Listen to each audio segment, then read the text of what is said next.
আরেকটা নামাজ আছে, যদি পসিবল হয় পড়তে পারেন, 8টা থেকে 10টার মধ্যে পড়ে ফেললে ভালো, এরপরে সূর্য উঠে যায়, সূর্য গরম হয়ে যায়। সেটা হলো আপনার এই চাষতের নামাজ, যেটাকে আমরা বলি সলাতুদ দুহা, চাষতের নামাজ।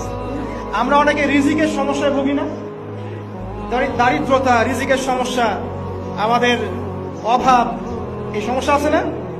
চাষতের নামাজ যে ব্যক্তি নিয়মিত পড়বে তাকে 2টা ফজিলত দেওয়া হয়। কয়টা ফজিলত? চাষতের নামাজ যে ব্যক্তি নিয়মিত পড়ে তার 2টা স্পেশাল ফজিলত। এক, তাকে দ্বীনের জ্ঞান দেওয়া হবে, ইলম মুখস্থ ক্ষমতা দেওয়া হবে, আপনি হিফজ ক্ষমতা বেড়ে যাবে, কোরআন সুন্নাহ মুখস্থ রাখতে পারবেন ভালো ইনশাআল্লাহ, আল্লাহর পক্ষ থেকে বুঝ দেওয়া হবে। আরেকটা হচ্ছে আপনার দারিদ্রতা আল্লাহ পাক দূর করে দেবে।